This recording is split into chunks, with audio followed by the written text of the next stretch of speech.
Hello everyone. Fully aware it's been 5 months since the last video. Fully aware that was a very obnoxious grill you all just saw. I do apologise. But this is just a quick video update on where we are with the E31 850i and its current state of disrepair. So as you can see, the chassis is completely 100% stripped back, bar the wire harness, which I'm afraid to touch. So we've got a big bundle here and a bundle 4 times the size on the inside of the car, and that passes through the firewall, and I just want to leave that in situ. I'm thinking of actually just bundling all the wire harnesses into big sports bags, zipping them up and cocooning them away from the work that's going to have to be done. And in terms of the work that has to be done, boy oh boy is there a lot of work to be completed. So I'm going to run through, I'm going to grab the camera and show you the underside of the body, but this is going to require significant rust repairs. So those of you not familiar, this car came from the middle of England and imported to me here in Ireland. And the English like to use a lot of salt on their roads, and that results in some very crusty underbodies. So front end's not too bad, middle section's not too bad, but the sills, absolutely diabolical. The rear boot section or trunk section, absolutely diabolical. And then we have some random spots like in the roof sections as well from the sunroof drains. So significant work's required, and yeah, we're quite a bit away from paint because there are significant repairs required. So let me grab the camera and I'll show you around the car.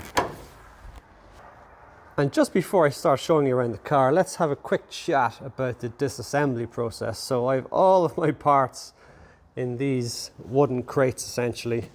Thank God for Lidl and Aldi because these make fantastic storage bins. So how long did it take me? It took me about 3 months to fully strip the car, which sounds a ludicrous amount of time, but I was really only doing maybe 3 to 5 hours a week. So it's, what is it? It's nearly mid-April now. And I really got the finger right, I'd say, in around halfway through January. So it's been the guts of 12 weeks or so. And I mean, when you factor in the fact that, you know, even just say stripping the boot section, for example, even taking the boot lid off and then categorizing everything, getting all the wire harnesses out and then labeling everything and putting it into its own box. You can be spending 3 hours just doing a boot lid by itself. And that's the kind of thing I was doing. So slow progress, but everything's so well categorized. So what essentially each one of these tubs or bins represents one job. So even there for boot lid parts, for example, I know everything I need just to reassemble that section is in that one tub. So each one of these represents in and around maybe 2 days work or something like that.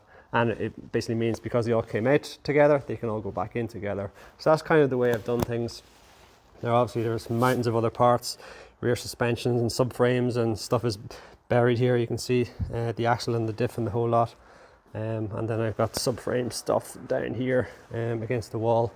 And I have a mountain of parts at home as well. So sunroof was good fun getting out as a 2-person job, but everything else I just did by myself. And it just takes time, just labeling everything and categorizing everything and just taking picture after picture after picture. And that's the way I was doing things. So I was basically took a picture of how things stood, took it out, and then took a picture of how it looked afterwards. And then everything that went into a box got labeled or tagged. And that's basically the way I've been doing things. So fairly straightforward process, but it's the first time I ever fully stripped a car.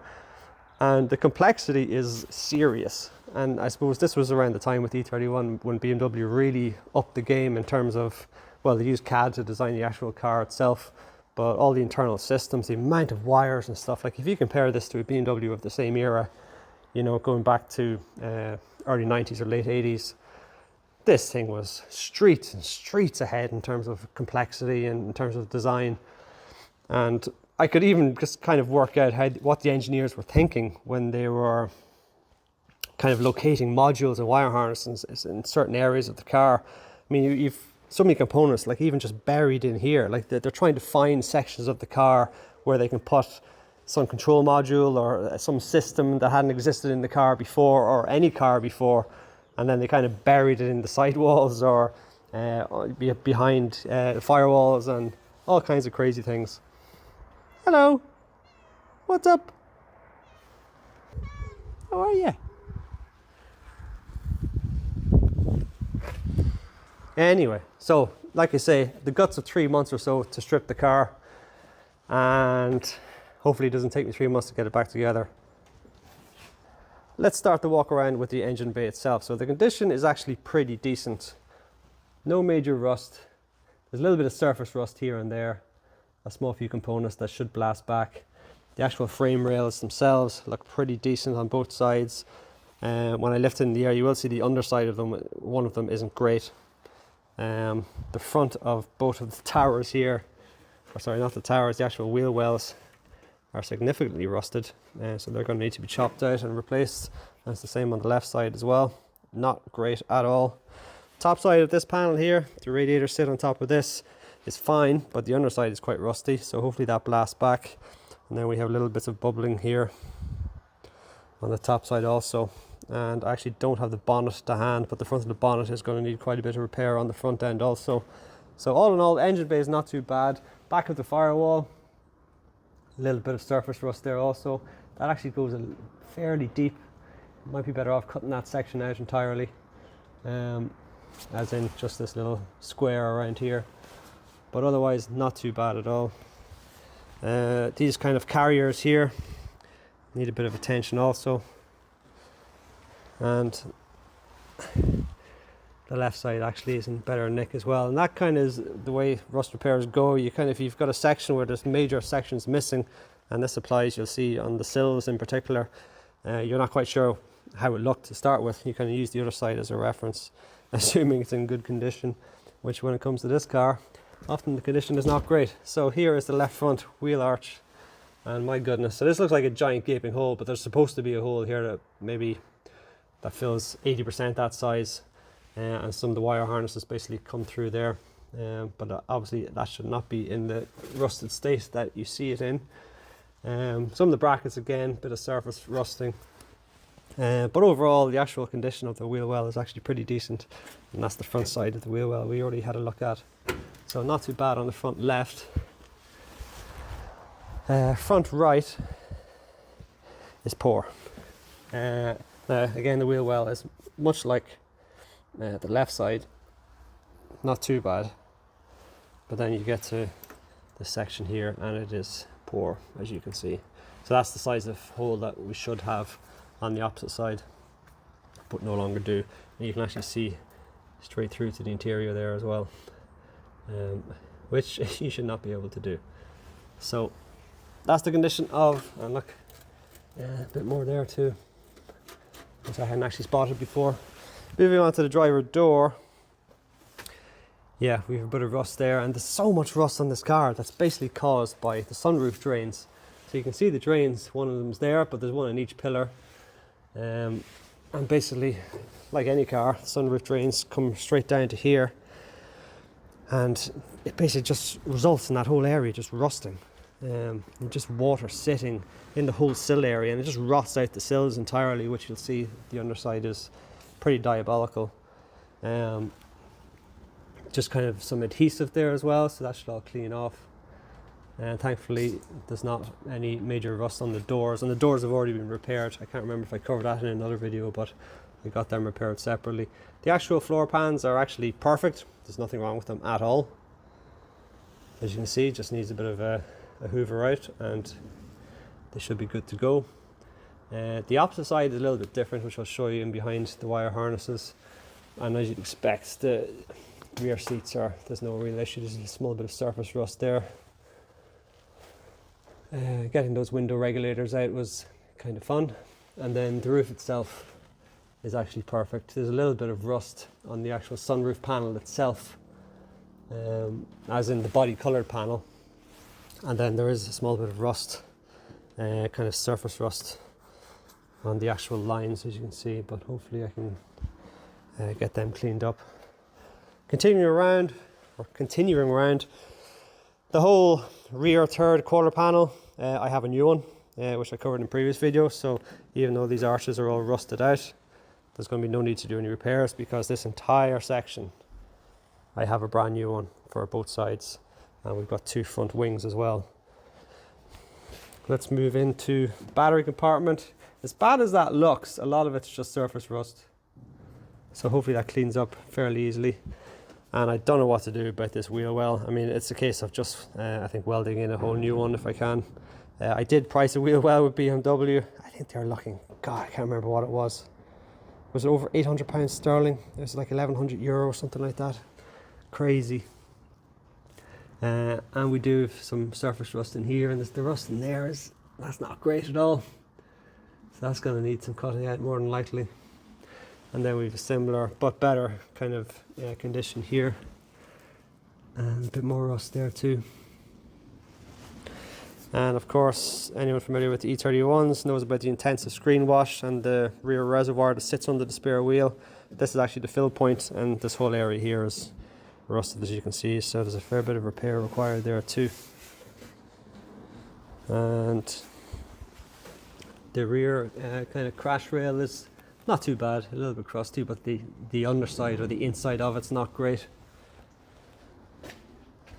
Moving back around again, we have a whole new panel for here, so that's just going to be chopped off. And then you're going to see this rust repairs that were completed a good few years ago. I've no idea when, it could have been even a decade ago. And this is the section I was talking about earlier on. There's basically some damage, either caused by the weld repairs, or it was pre-existing. As you can see, that's not great there, so that's going to need some further investigation. There's still an earth point I need to disconnect there, but that's basically the walk around of the top side. The actual roof, as you can see, there's a small bit of rust there, which is quite common on the E31s, and here as well, so it'll be interesting to see how far back that goes. And the whole firewall section, the glass came out fairly easily. I basically had a professional windscreen remover come and have the front glass and the rear glass removed. And yeah, that's about the top side as far as I can remember. And the ceiling itself actually is in, it looks like a brand new roof. So let's get this thing in the air and have a look at the underside.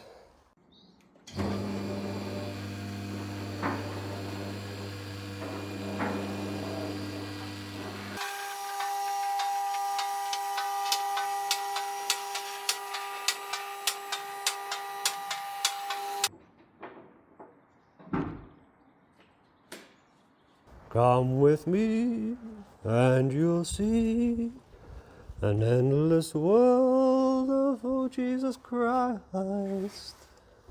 I really wasn't joking, was I? Look at the state of that. And don't worry, it is solid up here. That actual section on the inside, which you can't really see. But my goodness, it's been peeled back like potato skin. Just absolutely diabolical. And the rear left side is absolutely no better. Really, really poor. So I jumped straight to the back. Let's get back up to the front section here. So that's that front left tray I was talking about. Not too bad on the underside, but this tray in the center that houses or that supports the radiators, that's going to need some attention, as you can see, and a little bit crusty on that tray as well. But better view of the underside here. And these are the sections that have been repaired before, so no idea when they were done. Could have been years and years ago, but as you can see the actual weld lines where those entire sections have been cut out right up to the side of the body here. They've all been cut out, so they need serious attention. All needs to be cut out again. And the really frustrating thing is, cars of this era, there's loads of aftermarket prefab parts for E30s, E34s, E32s. But you can't get them for the E31. It's really, really annoying. So they kind of need to be rebuilt from scratch. So unless I'm not aware of it, anyone in the comments, stick down if you know if there's anyone doing parts, some prefab parts that can just be welded into place, but I'm pretty sure that there isn't. And as you can see, there was a weld repair done there at some point also, kind of just done in patches. And yeah, a little bit more rust there, but overall the front end of the vehicle isn't too bad. The transmission tunnel actually looks pretty neat, looks essentially like new. It gets full protection from the transmission itself, and then the actual underbody itself is in near perfect condition. It actually looks pretty decent on both sides. It's only when you get to the rear third section of the car you start to realize things go downhill pretty quickly. So we're now underneath the rear seats, and we have some surface rust on them. Actually, some of that penetrates a little bit further, but that might actually blast back. So I do plan on getting it kind of sandblasted back, and then the repairs can begin. So this is all the section that sits above the fuel tank, and then round to the rear left passenger seat. Yeah, it doesn't actually look too bad, but my goodness, look at the state of that. Really, really bad.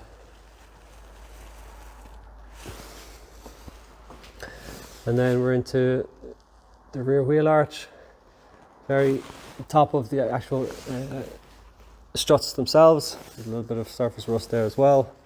And then there's that rear wheel well, which needs some serious attention. A lot of these bolts for the rear crash rail there, very, very difficult to remove, completely seized in place. Actually, a lot of the bolts got to the point where they kind of merged into the metal itself, so it's almost indistinguishable between a bolt and the actual material that it's bolting into. That's how bad it is. But yeah, condition there is not great either. So as you can see, for a skilled welder, there's quite a bit of repair required to get this thing back on the road. So that's the current state of the underbody. Anyway, that's where we are with the E31. It was time for a video just to show you the current status of the car and to show you I hadn't fallen off a cliff and given up on working on it. As you can see, there's significant repairs required, and I'm in active talks with a few different people who might want to take it on. It's quite a big job, as you can see. There's a lot of guys that just kind of want to do, you know, a couple of days work. They don't want to take in an entire vehicle like this and, you know, have it occupying a ramp and occupying all their time. It's kind of an open-ended thing as well. It's, you know, you can't really segment a section of the car and ask them how much is it going to cost to do this. It's kind of take the whole car and it costs what it costs, which is, yeah, always a little bit of a worry, but it's just the way things are. I don't think anyone on this planet can look at rust and say, you know, it's going to cost X amount. So it's always one of those open-ended things. So anyway, next status update. Hopefully you will see this on the back of a trailer being taken off somewhere. And then I will probably move on to the likes of rebuilding rear subframes and rear suspension and stuff like that. So I'm not going to use this as, you know, once the car is gone, that time will be used to, well, service the G11 and also to start rebuilding sections of the E31 itself. So thanks for watching the video, and I'll see you in the next one.